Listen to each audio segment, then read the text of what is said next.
పక్షవాతం మీద చాలా అపోహలు ఉన్నాయండి. మనకొచ్చే పేషెంట్స్ కానీ, వాళ్ళ రిలేటివ్స్ కానీ మనకి కొన్ని క్వెషన్స్ కాన్స్టెంట్‌గా అడుగుతా ఉంటారు. మొదటిది ట్రీట్మెంట్ గురించి అడుగుతా ఉంటారు. పక్షవాతం యొక్క ట్రీట్మెంట్ అనేది టైమ్ బౌండ్ అండి.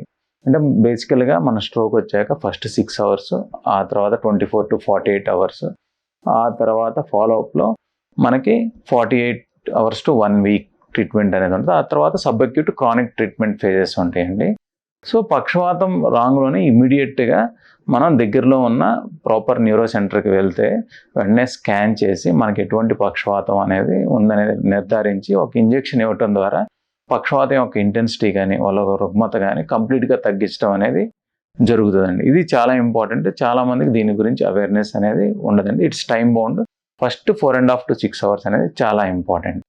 ఆ తర్వాత మనం షుగరు, బీపీ కంట్రోల్ చేస్తే వాళ్ళకున్న ఫర్దర్ డ్యామేజ్ అనేది ప్రివెంట్ చేయొచ్చు.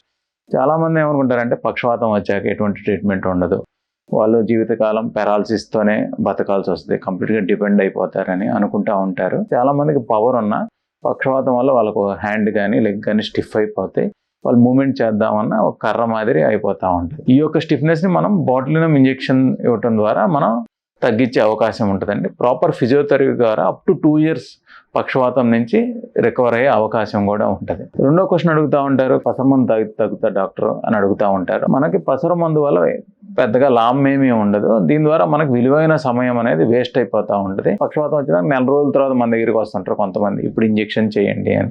సో దీనివల్ల ఉపయోగం ఉండదండి. థర్డ్ అపోహ అండి, పక్షవాతం మగవాళ్ళలోనే వస్తుంది కదా, ఆడవాళ్ళలో రాదు కదా అని అడుగుతూ ఉంటారు. పక్షవాతానికి ఆడ మగ అనే తేడా ఏమీ లేదు.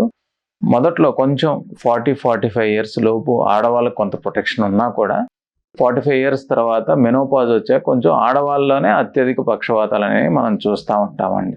సో పక్షవాతం మగవారికే వస్తనేది ఒక అపోహ మాత్రమే. ఇంకోటండి, ప్రివెన్షన్ ఆఫ్ స్ట్రోక్ మీద కూడా చాలా మందికి అపోహలు ఉన్నాయి. స్ట్రోక్ని మనం ప్రివెంట్ చేయొచ్చా, కంప్లీట్గా అవాయిడ్ చేయొచ్చా అని అడుగుతూ ఉంటారు. 60% పక్షవాతాలు వచ్చే ముందల గత 6 నెలల్లో వాళ్ళకి కొన్ని సూచనలు కనపడతాయి. సడన్గా మామూలుగా ఉండే మనిషి లిప్తపాటు 10 seconds నుంచి 1 minute పాటు తాగిన వాళ్ళ మాదిరి తోలుతా నడుస్తున్నా కానీ చూపు మామూలుగా ఉండేది 1-2గా కనపడటం కానీ, ట్రాన్సియంట్గా ఏదో మసకబారినట్టు, ఏదో కట్టనేసినట్టు చిన్నగా మసకబారి మళ్ళీ రిలీఫ్ రావటం కానీ, చెయ్యి కానీ కాలు కానీ ట్రాన్సియంట్గా వీక్నెస్ వచ్చి ఇంప్రూవ్ అవటం కానీ, మామూలుగా మాట్లాడే మాట తత్తరపాటు రావటం కానీ, లేకపోతే కొత్తగా ఏదేదో పిచ్చి పిచ్చిగా మాట్లాడటం, ఈ సూచనలు పక్షవాతం వచ్చే 6 నెలల నుంచి కనపడే అవకాశం ఉంటుంది. పక్షవాతం వచ్చిన 60% ఇటువంటి సూచనలు రిట్రోస్పెక్టివ్గా ఉంటాయి. సో ఇవి ఎవరైనా గమనిస్తే కనుక వెంటనే అవి ఎందుకు వస్తున్నాయని చూసుకొని ప్రాపర్ వైద్యం చేసుకోవటం ద్వారా వాళ్ళకున్న ఫ్యూచర్ స్ట్రోక్స్ని మనం ప్రివెంట్ చేయొచ్చండి.